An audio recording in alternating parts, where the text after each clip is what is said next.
Hey everyone, my name is Becca and welcome to my channel. If this is your first time here, welcome. I am so glad that you stopped by. We focus on all things middle grade literature here, specifically the first chapters of your favorite middle grade novels. Today we are going to be reading the first chapter of The Mona Lisa Vanishes. Now this is a really interesting story. It is actually, the author refers to it as a narrative nonfiction. So this is a real story about something that really happened, hence the nonfiction, that is written like a story. So I am so excited to share this first chapter with you. And the author is Nicholas Day, but there is some art throughout the book by Brett Hellquist. All right, we're going to start off by reading this front inside cover, which will give us a little bit of an idea what this novel is going to be about. On a hot August day in Paris, just over a century ago, a desperate guard burst into the office of the director of the Louvre and shouted, La Joconde c'est partie. The Mona Lisa, she's gone. Was it a spectacular joke? Or could it be true? It could. This is the wild, improbable story of how the Mona Lisa was stolen and how it became the most famous painting in the world.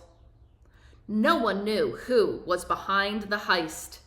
Was it an international gang of thieves? Was it an art-hungry American millionaire? Was it a young Spanish painter, Pablo Picasso, who was about to remake the very art of painting? Travel back to an extraordinary period of revolutionary change, turn of the century Paris. Walk its back streets, meet the infamous thieves and detectives of the era, and then slip back further into time and follow Leonardo da Vinci, painter of the Mona Lisa, through his dazzling, wondrously weird life. Discover the secret at the heart of the Mona Lisa, the most famous painting in the world, should never have existed at all. Written at the pace of a thriller and shot through with stories of crime and celebrity, genius and beauty, here is a propulsive, twisting work of narrative nonfiction from an electrifying new voice in middle grade.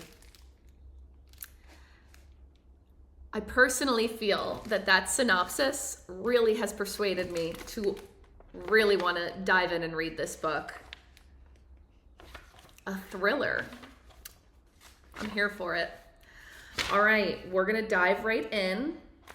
Here's a little page before the chapter starts. It says, "A star is born in which the Mona Lisa is painted, is stolen, and becomes an absolute legend."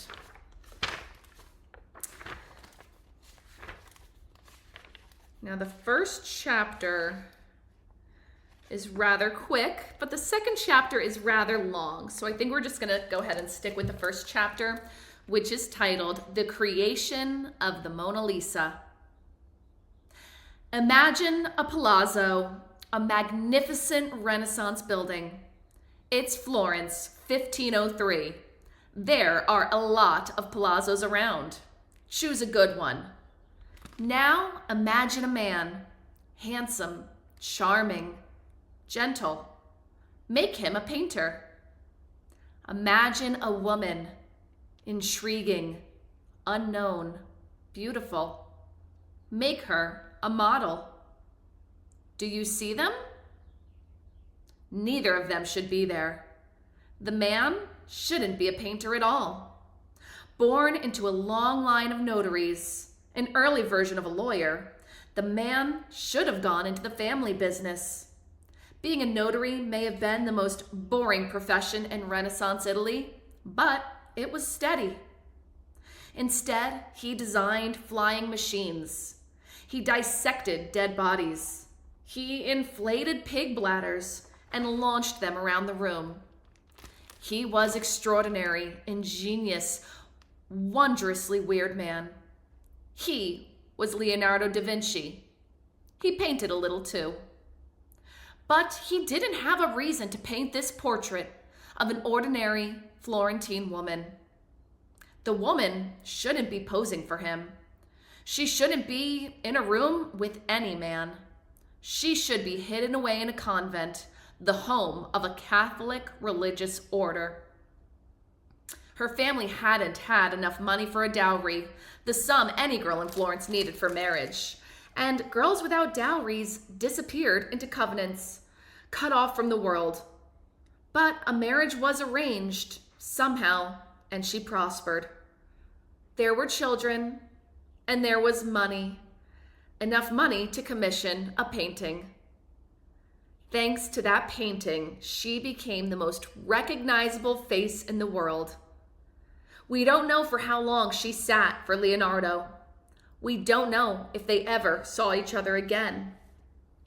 We do know that afterward, the woman staring out of the painting, Lisa Gerardini, will watch as the city around her is invaded and pillaged. It will be brutal. Upon her husband's death, she will finally enter a convent. We know that the man staring into the painting, Leonardo da Vinci, will flee Florence. He'll move up and down Italy, a brilliant artist without a place to call his own. As an old man, he will end up in another country altogether. When he makes the journey over the Alps to France, he will strap his portrait, the Mona Lisa, to a donkey.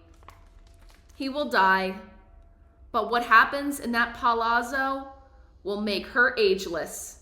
She will live through the centuries. She will become immortal. She cannot die. She can, however, be kidnapped. Ooh. All right, that's the end of that first chapter. Not often do the first chapters of these books really get me engaged. I really want to keep going, but I will leave that to you, and I will do that on my own time. So on that note, if you enjoyed this First Chapter Friday Read Aloud, please consider liking and subscribing so you can be notified every time we have another First Chapter Friday available. Until next time, everyone, happy reading.